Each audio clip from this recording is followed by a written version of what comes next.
하나님 말씀 사무엘상 10장 6절 7절입니다. 내게는 여호와의 영이 크게 임하리니 너도 그들과 함께 예언을 하고 변하여 새 사람이 되리라. 이 징조가 내게 임하거든 너는 기회를 따라 행하라. 하나님이 너와 함께 하시느니라. 아멘. 하나님께서 사람을 축복해 주셨습니다. 하나님께서 사람에게 복을 주셨으니까 사람은 복되게 살아야 합니다. 사람이 복되게 사는 것이 사람이 이 땅에서 마땅히 누려야 할 복이며 의무이고 사명입니다. 사람이 복되게 사는 것이 사람으로서의 가장 기본적인 도리입니다. 하지만 사람은 복되게 살지 못하고 있죠. 하나님께서 사람에게 자유를 주셨습니다. 그러면은 자유를 누려야 하지요. 하지만 사람은 자유를 누리지 못합니다. 왜 자유롭게 살지 못할까요? 악당들은 폭력을 자유라 생각합니다. 자기 마음대로 폭력을 행사할 수 있다는 것을 자유라고 착각하고 있죠. 이것은 아주 사악한 일이잖아요. 헌법재판소가 2020년 4월 11일 임신 중절을 죄로 규정한 형법 269조와 270조 1항에 대해서 헌법 불합치 결정을 하였습니다. 낙태가 죄가 아니라는 것인데 악당들이 이제 임신 14주 이하에서는 자유롭게 낙태를 허용할 법을 만들려고 하고 있습니다. 현재에도 임신 6개월, 24주 이내에는 제한적으로 모자보건법에서 허용하고 있는데 이것도 개정할 거라고 말합니다. 24주만 지나면은 지금 의료기술로는 충분히 살릴 수가 있어요. 옛날에도 칠삭동이, 삭은 월을 얘기하니까 7개월을 얘기하는 거죠. 28주 이상 되면은 살았기 때문에 28주 이후부터는 완전한 태아입니다. 그런데 24주만 해도 모든 것이 다 형성돼 있어가지고요. 태어나도 살 수 있고 28주 지나면은 인큐베이터에 안 넣어도 사는데 24주 되면은 인큐베이터에 넣으면은 살아납니다. 아이를 죽이겠다는 거예요. 또 여성계에서는 전면 비범죄화를 요구하고 있는데 자유롭게 낙태를 허용하자는 겁니다. 이거는 태아 살인 아닌가요? 아주 이상한 여성들은 태아를 죽이고 살리는 것이 자기의 권리다. 자기의 몸에 있기 때문에, 몸 안에 있기 때문에 자기의 권리라고 떠들지만은 말 못하는 태아는 억울하게 죽임을 당하고 있잖아요. 사람들은 자유를 누리고 있지만은 자유가 무엇인지 모릅니다. 자유가 무엇일까요? 예수님께서 자기의 말을 믿은 유대인들에게 말씀하십니다. 요한복음 8장 32절에 진리를 알지니 진리가 너희를 자유롭게 하리라. 이 말씀을 들은 유대인들에게는 충격적이었습니다. 유대인들은 자기가 자유하다고 생각했는데 진리를 알라니 이건 모독이었습니다. 그래서 이 유대인들은 예수님을 죽이고자 돌변하였습니다. 스스로 자유롭다고 믿는 사람이 자기를 자유롭게 한다는 사람을 죽이는 것이 자유라고 할 수 있나요? 예수님은 이 유대인들에게 너희는 너희 아비 마귀에게서 났다고 합니다. 마귀에게서 났으니까 진리의 말씀을 듣지 아니하고 진리의 말씀을 전하는 예수님을 죽이고자 했던 것이죠. 자유는 진리를 아는 자만 누릴 수 있습니다. 사람이 얼마나 어리석은지 진리를 주고 깨닫게 해 주어도 자유를 누리지 못합니다. 갈라디아서 5장 1절에서 바울은 그리스도께서 우리를 자유롭게 하려고 자유를 주셨으니 그러므로 굳건하게 서서 다시는 종의 멍에를 매지 말라. 바울이 왜 이 말을 한 것입니까? 그리스도께서 우리를 자유롭게 하시려고 자유를 주셨습니다. 다시는 종의 멍에를 매지 말라고 하셨는데 우리가 종의 멍에를 매고 있다는 말이죠. 우리는 종의 멍에를 매고 있습니다. 왜 그럴까요? 예수님께서 우리를 자유롭게 하셨는데 왜 우리가 종으로 살고 있나요? 이는 진리를 의지하지 못하고 있기 때문입니다. 다행히도 진리의 말씀을 들을 수 있다는 것은 복된 일입니다. 왜 그런가요? 진리의 말씀을 들을 때마다 깨닫고 진리 가운데 살고자 기도하잖아요. 아주 심각한 사람은 종으로 살고 있으면서도 도무지 깨닫지 못하는 사람이지요. 종으로 살고 있다는 것을 안다면은 기도합니다. 하나님의 은혜를 구하지요. 종으로 살고 있는 것조차 모르니까 그냥 종으로 사는 것입니다. 이는 구제불능이지요. 그래도 말씀을 듣고 있다면 희망이 있습니다. 회개할 기회가 있고 회개할 때가 이르기 때문입니다. 종으로 산다는 것이 무엇인가요? 종으로 산다는 것은 진리를 순종하지 않는다는 겁니다. 진리로 자유를 얻기는 하였지만 진리로 살지 않는 겁니다.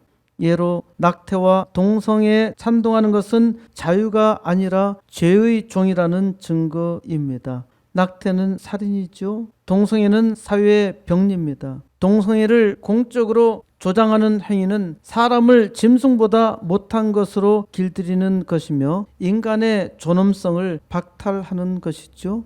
이제는 유치원에 다니는 아이들에게도 동성애를 가르치고 있고 이것이 아주 좋은 교육이라고 생각하는데 한번 생각해 보세요. 여러분의 자식이 동성애자가 되는 것이 좋은가요? 그러한 교육을 유치원에서 시키고 있는 것이 자유라 생각하나요?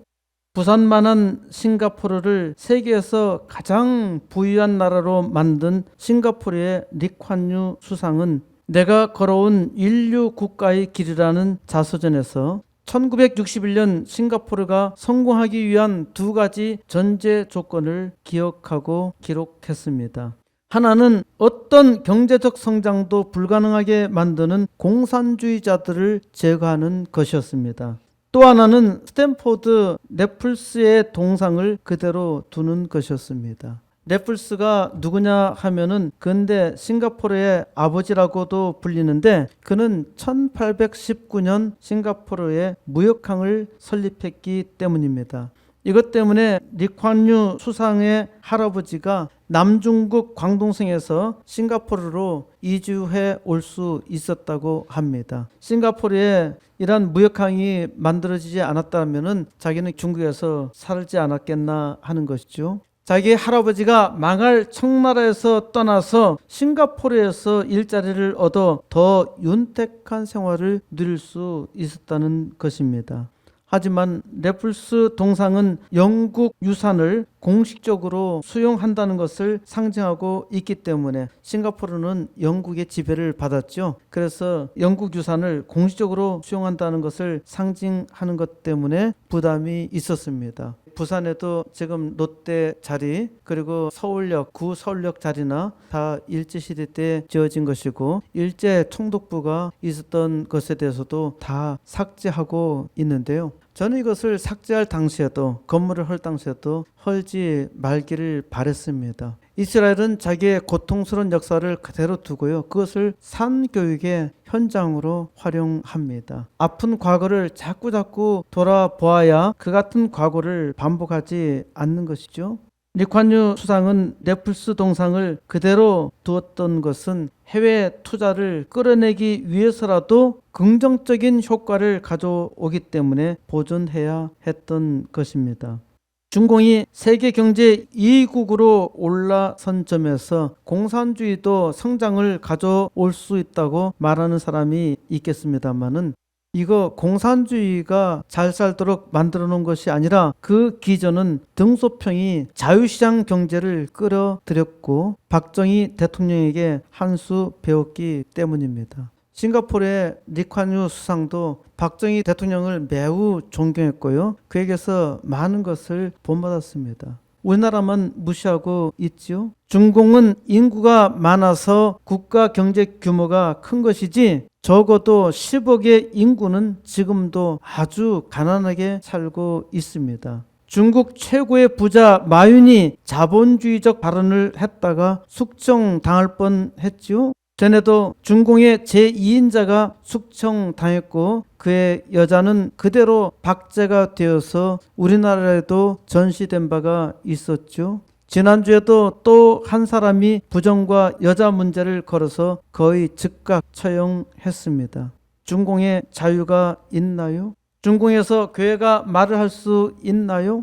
우리 이 땅에서도 우리는 박정희 대통령을 부관 참시하고 있고 이순신 장군과 세종대왕을 지하에 묻고 있습니다. 원수마귀 김일성으로부터 우리나라 반쪽이라도 자유를 위해서 피 흘려 싸운 메가더 장군의 목도 잘라버렸죠. 이런 사람들은 죄의 종노릇하는 정도가 아니라 마귀요 사탄의 앞잡이입니다. 하나님께서 은혜를 주셔도 진리를 깨닫지 못하고 죄의 종으로 사는 사람이 참으로 많습니다. 사람이 대단히 어리석고 미련하다는 증거 있죠. 사람 스스로는 진리를 깨닫지 못합니다. 오늘도 하나님께서 그 말씀을 듣는 우리로 하여금 복된 사람으로 살도록 계시하신 하나님을 만나시기 바랍니다. 하나님께서 은혜 주실 때 깨달으시고 그 은혜를 따라 이 땅에서 복된 역사 이루시기 바랍니다. 오늘은 사울을 이스라엘의 초대 왕으로 세우시는 사건에서 하나님의 계시와 은혜를 함께 나눕니다. 이 일은 지금부터 대략 3100여 년 전에 일어난 사건인데 이스라엘 백성이 어떻게 이스라엘 왕국을 만들었는가 아주 생생하게 보여주고 있습니다. 우리가 오늘 과거 이스라엘의 역사 공부를 하는 것이 아니라 이 사건을 통해서 오늘 하나님께서 나에게 계시해 주시는 은혜를 만납니다.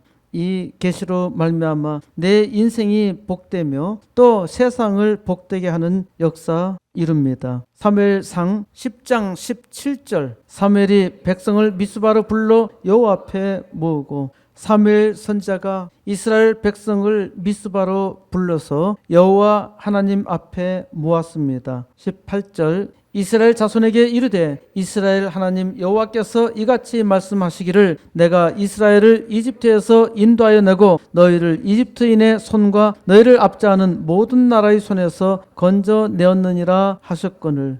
이스라엘의 하나님 여호와가 누구인가요? 지금 이 말씀을 듣고 있는 지금 역사적 과거에서 이 말씀을 듣고 있는 이스라엘 백성의 현재를 있게 하시는 분입니다. 하나님은 역사적 이스라엘에 대해 이렇게 말씀하십니다. 내가 이스라엘을 이집트에서 인도하여 내고 너희를 이집트인의 손과 모든 나라의 손 곧 너희를 압제하는 자들에게서 건져내었느니라. 지금 이스라엘 현재의 상황이 하나님께서 이루신 구원의 역사적 증거라는 말씀입니다.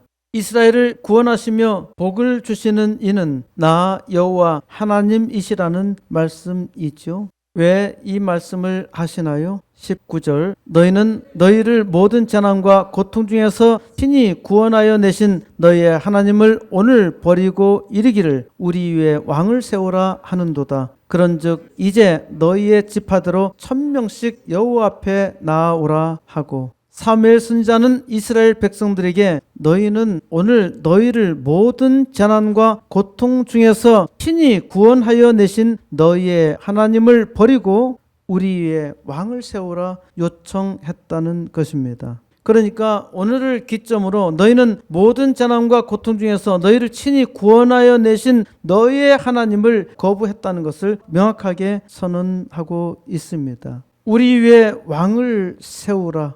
원어에서는 아니라 우리 위에 왕을 세우라 아니라는 말이 있습니다. 이스라엘 백성들을 친히 구원하신 하나님이 아니라 자기의 왕을 세우라는 요청입니다. 강력한 이스라엘을 만드는 것은 하나님이 아니라 강력한 왕이 자기를 구원하고 강하게 할 것이라는 생각입니다. 이스라엘이 세상에서 뛰어나게 강력한 나라가 되기 위해서 왕이 필요하다는 것입니다. 그래서 이스라엘 백성은 하나님께 왕을 요구했고 이에 대해서 하나님은 왕을 세우라 하셨습니다. 세계 역사 가운데 이렇게 합리적인 절차에 의해서 왕을 필요로 하고 왕을 선발한 일은 없습니다. 일반적으로 왕은 자연 상태에서 곧 사람들의 투쟁에서 강한 자가 왕이 되었습니다. 동량에서는 왕은 하늘에서 세운다는 것을 믿었고 또 이를 믿게 하여서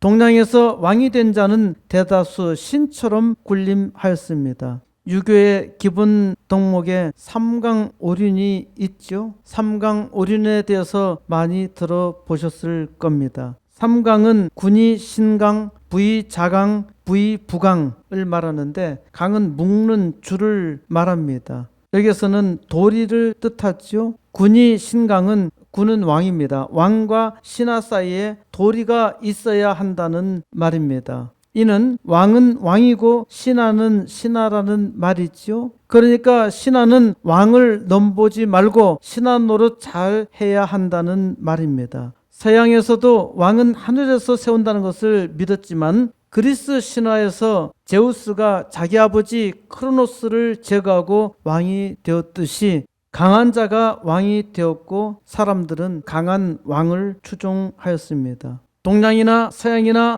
악하거나 약한 왕을 바꿀 수 있었지만 동양은 왕이 하늘의 뜻이었기 때문에 함부로 바꾸기가 쉽지 않았습니다. 서양에서는 강한 자가 왕이 되는 것이 하늘의 뜻이라 생각했기 때문에 언제나 강한 자가 왕이 되었습니다. 하늘의 뜻이라 말한 것은 실은 하나님의 뜻입니다.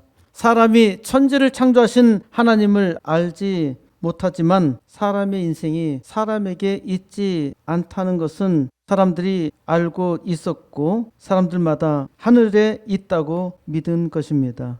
왕은 하늘이 정한다는 동양 사상으로 말미암아 지금도 중국은 모택동을 숭배하고 있고 우리나라는 애꿎게 죽은 아이들에게 애들아 고맙다 하며 역성혁명을 일으켰던 것입니다. 조선 왕이 스스로 자기는 혁명으로 왕이 되었다고 말하고 있죠. 일본도 근대에서 망할 상황에 처해 있었지만은 일본은 오히려 더 강하게 되어서 제2차 세계대전을 일으킬 정도로 막강하게 되었죠. 일본이 오히려 더 강하게 된 것은 일본의 왕은 살아있는 신으로 불상처럼 그대로 두고 그 아래 장군이 일본어로는 쇼군이라고 하죠. 쇼군이 왕노릇 했기 때문입니다. 나라가 부강하려면 왕이 강해야 합니다. 왕이 강하면 나라가 강하고 왕이 약하면 나라가 약합니다. 우리는 남조선 왕의 말처럼 지금까지 경험해보지 못한 나라를 경험하고 있습니다. 심지어 교회를 없이하고자 발악하는 악당들이 꽤 많죠. 이스라엘의 왕은 합리적 절차로 왕이 세워졌습니다. 이스라엘의 왕은 만왕의 왕이신 하나님이셨어요. 하나님이 왕의 대리자인 사사를 통해서 이스라엘을 통치하셨습니다. 그런데 이스라엘 백성이 반기를 든 겁니다. 아니라 우리에게도 왕이 필요해. 우리에게도 왕을 달라. 저 이웃 나라처럼 우리에게도 왕을 주면은 우리가 강해질 수 있어. 하나님은 왜 우리에게 왕을 주시지 않는 거야? 하나님께 왕을 달라고 요청했습니다. 하나님은 이스라엘 백성의 요청에 따라서 왕을 허락하십니다. 그래서 이제 사사 겸 선지자인 사무엘을 통해서 왕을 세우는 작업을 합니다. 사무엘 선지자는 이제 너희의 지파대로 1000명씩 여호와 앞에 나오라고 합니다. 20절 사무엘이 이에 이스라엘 모든 지파를 가까이 오게 하였더니 베냐민 지파가 뽑혔고 사무엘 선지자는 이스라엘 12지파를 차례로 자기 앞으로 나오게 했는데 그 중에서 베냐민 지파가 뽑혔습니다. 21절 베냐민 지파를 그들의 가족별로 가까이 오게 하였더니 마드리의 가족이 뽑혔고 그 중에서 기스의 아들 사울이 뽑혔으나 그를 찾아도 찾지 못한지라. 베냐민 지파 중에서 기스의 아들 사울이 왕으로 뽑혔습니다. 그런데 큰일이 났어요. 왜? 왕으로 뽑힌 사울이 없어요. 사울을 아무리 찾아도 찾을 수 없는 겁니다. 22절 그러므로 그들이 또 여호와께 묻되 그 사람이 여기 왔나이까? 여호와께서 대답하시되 그가 진보다리들 사이에 숨었느니라 하셨더라. 사람들은 여호와 하나님께 물었습니다. 하나님께서 사울을 우리의 왕으로 뽑으셨는데 그 사람이 여기에 오기나 한 것입니까? 어떻게 왕으로 뽑힌 사람이 여기에 없을 수 있느냐는 것입니다.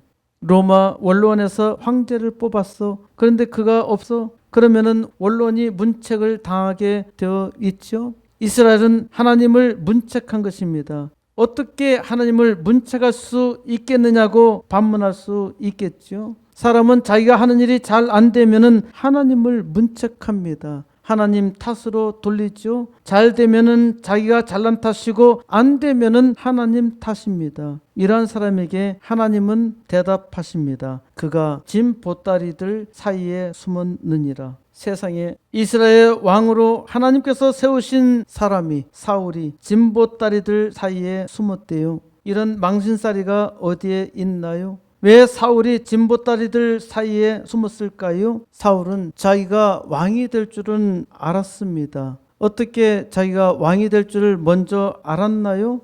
10장 1절로 다시 올라갑니다. 1절 이에 사무엘이 기름병을 가져다가 사울의 머리에 붓고 입맞추며 이르되 여호와께서 내게 기름을 부으사 그의 기업의 지도자로 삼지 아니하셨느냐? 사무엘 선지자가 사울의 머리에 기름을 붓고 왕으로 삼으셨는데 왕으로 삼는 의식이 머리에다가 기름을 붓는 겁니다.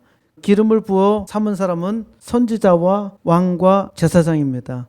예수 그리스도는 기름 부음 받은 자라는 뜻입니다. 그래서 예수 그리스도의 직이 세 가지가 있는데 왕, 선지자, 제사장입니다. 이것이 기름 부음 받아서 임명하는 것이기 때문입니다. 예수 그리스도는 만왕의 왕으로 기름 부음 받으니 라는 말을 히브리어로 바꾸면은 메시아가 되고 그것을 헬라어 그리스어로 바꾸면은 그리스도가 됩니다. 크라이스트라고 하죠. 우리말로는 그리스도라 하는데 그리스도는 기름 부음 받은 이로써 왕으로 오셨음을 말하고 있습니다. 하나님께서 이제 사무엘 선지자를 통해서 사울의 머리에 기름을 부어서 왕으로 삼았던 것입니다. 사울이 본래 왕으로 준비된 사람은 아니었습니다. 사울은 자기 아버지 기스가 암나귀들을 잃고서는 자기 아들에게 암나귀들을 찾아오라고 하여서 사울은 길을 쓰고 암나귀를 찾아다니다가 도무지 찾을 수 없어서 사무엘 선지자에게 가서 자기가 갈 길을 가르쳐 줄까 해서 사무엘 선지자를 찾아갔던 것입니다.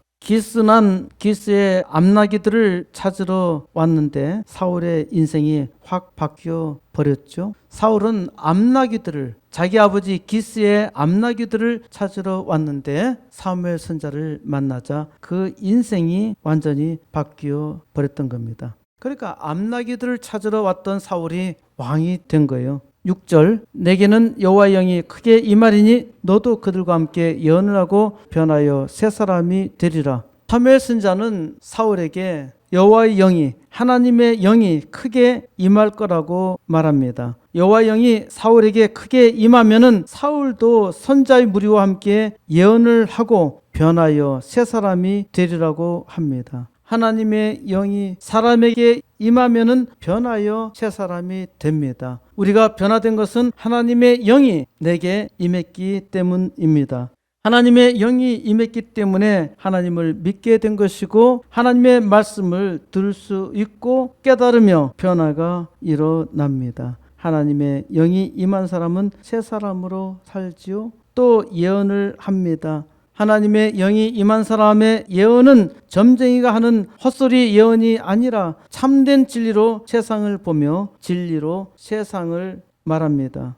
망할 세상, 교회만이 소망이라고 말하는 것이 참된 예언이죠. 이 땅의 부흥의 역사를 위해서 하나님의 은혜로 80개 개척교회와 2개 학교를 세운다는 것은 진리에 따른 예언이며 비전입니다. 7절 이 징조가 내게 임하거든 너는 기회를 따라 행하라. 하나님이 너와 함께 하시느니라. 사울에게 곧 징조가 임할 것입니다. 너는 기회를 따라 행하라. 기회가 주어졌으면 기회를 따라 행하는 것이 마땅하지요. 그렇지만 사람들은 기회를 따라 행하지 못합니다. 기회가 주어져도 잘 못해요. 어떤 일을 한다는 것도 기회를 만드는 것이죠. 그런데 그 기회를 잘 세우지 못합니다. 저도 마찬가지로 미련하기 때문에 잘하지 못합니다. 그래서 기도하죠. 너는 기회를 따라 행하라는 우리말 번역의 원문은 너는 때가 요구하는 대로 행하라. 좀 더 시야를 넓혀서 말하자면은 너는 시대가 요구하는 대로 행하라는 말입니다. 이는 너는 시대적 사명을 가지고 이 땅에 태어났다는 것이죠. 지금 이때 이 시대에 내가 할 일이 있다는 것입니다. 특히 하나님께서 부르신 사람은 이 시대가 내게 요구하는 것이 있고요. 그 요구하는 것대로 행해야 한다는 말입니다. 어떻게 이 일을 알 수 있으며 어떻게 행할 수 있나요? 하나님이 너와 함께 하시느니라. 하나님께서 너와 함께 하시기 때문에 너는 이 시대에 너에게 주어진 사명을 감당하며 그 일을 행하라는 말입니다. 9절 그가 사무엘에게서 떠나려고 몸을 돌이킬 때 하나님이 새 마음을 주셨고 그날 그 징조도 다 응하니라. 사울이 사무엘 선지자에게서 떠날 때에 하나님께서 그에게 새 마음을 주셨습니다. 하나님의 영이 임하셨어요. 그리고 그날 그 징조도 일어났습니다. 그래서 선지자의 무리가 사울을 영접하였고 하나님의 영이 사울에게 크게 임하였기 때문에 사울도 선지자들 중에서 예언을 하였습니다. 11절 전에 사울을 알던 모든 사람들이 사울이 선지자들과 함께 예언함을 보고 서로 이르되 기스의 아들에게 무슨 일이 일어났느냐? 사울도 선지자들 중에 있느냐? 하고 예전에 사울을 알던 모든 사람들이 사울이 선지자들과 함께 예언하는 것을 보고 깜짝 놀랐습니다. 쟤는 기스의 아들이 아냐? 제가 예언한다고? 이거 참 웃기는 일이 아냐? 사울을 알던 사람은 이렇게 조롱하는 겁니다. 마치 예수님을 아는 사람들이 저 예수가 누구야? 예수는 저 목수 요셉의 아들이 아니야? 저 사람은 천한 나사렛 동네 출신이야. 내가 너무 잘 알아. 저 사람은 목수의 아들이야. 그 목수의 아들이 세상 모든 인간을 구원하시기 위해서 오신 하나님이라는 사실은 깨닫지 못하고 사람의 눈으로 보았던 것입니다. 12절 그곳에 어떤 사람은 말하여 이르되 그들의 아버지가 누구냐 한지라. 그러므로 속담이 되어 이르되 사무엘도 선지자들 중에 있느냐 하더라. 어떤 사람은 사울이 예언한다는 말을 듣고 그 아버지가 누구야? 그 아버지가 대체 누구야? 이 말은 사울은 선지자의 부류에 들어갈 수 없다는 것입니다. 그래서 사람들이 사울이 선지자냐? 이 말이 속담이 되었다는 것은 이 말이 돌았다는 이야기죠. 사울이 선지자야? 사울이 선지자야? 말도 안 돼. 사울은 이스라엘의 초대 왕으로 세워져서 하나님의 영을 받았지만은 사람들은 멸시한 겁니다. 무시한 겁니다. 놀리고 있는 겁니다. 그렇기 때문에 사울은 자기가 왕으로 세워지는 것에 대해서 두려워해서 짐 보따리들 사이에 숨어 있었던 것입니다. 23절 그들이 달려가서 거기서 그를 데려오매 그가 백성 중에 선이 다른 사람들보다 어깨 위만큼 컸더라. 사울이 짐보따리들 사이에 숨어 있다는 말을 듣자 사람들은 달려와서 자기의 왕을 데려왔습니다. 그런데 백성들 가운데 세워두고 보니까 다른 사람보다 어깨 위만큼 컸습니다. 사무엘상 9장 2절에 사울이 소개되고 있습니다. 기스에게 아들이 있으니 그 이름은 사울이요 준수한 소년이라. 이스라엘 자손 중에 그보다 더 준수한 자가 없고 키는 모든 백성보다 어깨 이만큼 더 컸더라. 이스라엘 백성 중에서 사울만큼 더 잘생긴 사람이 없었다는 겁니다. 사울이 모든 백성들보다 어깨 이만큼 더 컸어요. 그러니까 사울은 왕의 인물됨으로 아무런 부족함이 없고 아주 위풍당당했으며 인기를 끌만한 사람이었죠. 하나님께서 대단한 사람을 왕으로 이스라엘의 초대 왕으로 세우셨던 것입니다. 24절 사무엘이 모든 백성에게 이르되 너희는 여호와께서 택하신 자를 보느냐 모든 백성 중에 짝할 리가 없느니라 하니 모든 백성이 왕의 만세를 외쳐 부르니라. 사무엘 선지자가 모든 백성에게 말합니다. 너희는 여호와 하나님께서 택하신 왕을 보느냐? 모든 백성 중에 이 사울과 같은 자가 없느니라. 참 잘났어. 참 커. 이스라엘 백성 중에서 가장 출중한 자를 왕으로 세웠다는 말이죠. 그러니까 모든 백성들이 다 같이 왕이여 만세 만세 부릅니다. 세계 역사 가운데 아주 합리적으로 왕을 세운 사건입니다. 그러니까 유일무이하게 아주 합리적으로 왕으로 등극한 사람은 사울입니다. 하나님께서 세우셨고 모든 백성이 동의했습니다. 25절 사무엘이 나라의 제도를 백성에게 말하고 책에 기록하여 여호와 앞에 두고 모든 백성을 각기 집으로 보내매 사무엘 선지자가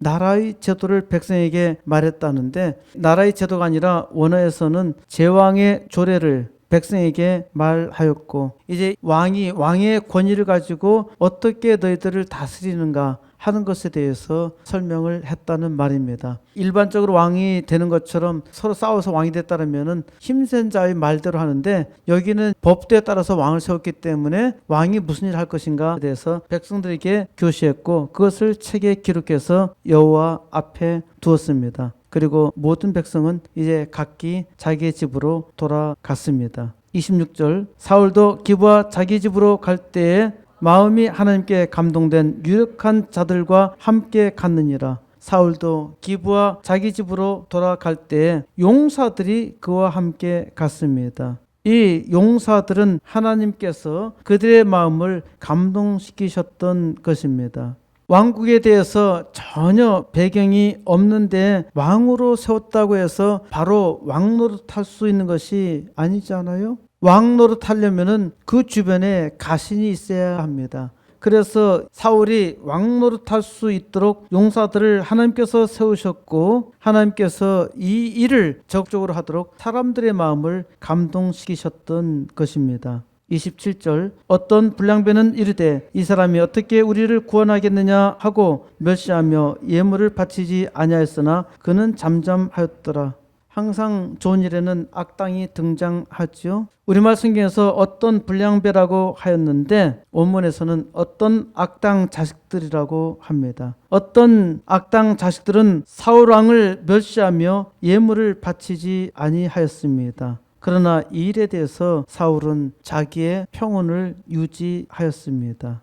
사울은 사람들의 악과 비난에 대해서도 평온을 유지했어요. 아직은 힘도 없는 까닭이기도 하겠지만은 자기의 용사들과 함께 이러한 악당들을 처단할 수도 있는데 평온했단 말입니다. 사람이 큰 일을 하려면은 사람들의 악과 비난에 대해서도 평온을 유지할 줄 알아야 합니다. SNS 시대에 어떤 사람은 악플을 견디지 못하여 스스로 죽기도 하지요. 절대 그러면 안 됩니다. SNS 시대에는 좋은 일을 하는데에도 불구하고 사람들이 공격을 합니다. 이런 사람들이 악당들에 대해서는 아주 잠잠하죠. 이것이 마귀의 자식이라는 겁니다. 그러니까 혹시 여러분들이 SNS 활동을 할 때 악당들이 악플을 단다 하더라도 전혀 개의할 필요가 없습니다. 바로 그냥 삭제하면 되는데 그걸 자꾸 마음에 쌓아놓으면 병이 되고요. 잘못하면 자기 자신을 죽여. 정말 사람들 참 막혀요.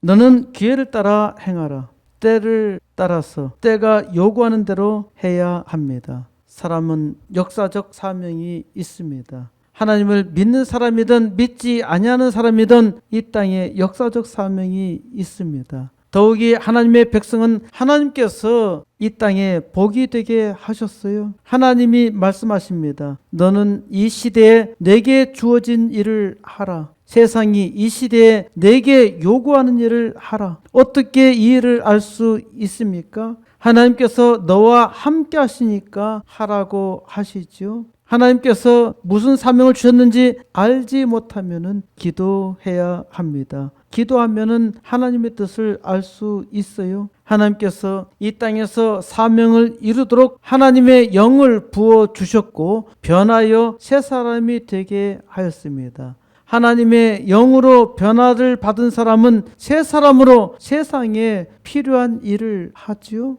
이것이 아름답게 인생을 사는 것입니다. 너는 기회를 따라 행하라. 너는 때가 요구하는 대로 행하라는 하나님의 음성이 들립니까? 하나님의 영으로 큰 감동이 있습니까? 이 시대가 요구하는 대로 행하시기 바랍니다. 때가 요구하는 대로 행하는 것이 복되게 사는 길입니다. 이것이 진리로 행하며 참된 자유를 누리는 길이죠. 진리를 깨달으면 항상 행복합니다. 또 세상을 행복하게 합니다. 우리 코스모스 교회는 세상을 복되게 하기 위해서 당장 80개 개척교회를 세우고 이 땅에 아이들에게 참된 소망을 불어넣기 위해서 또 이들을 축복의 왕으로 훈련시키기 위해서 2개의 학교를 시작해야 합니다. 이것이 이 시대가 우리에게 요구하는 것이며 거룩한 사명입니다.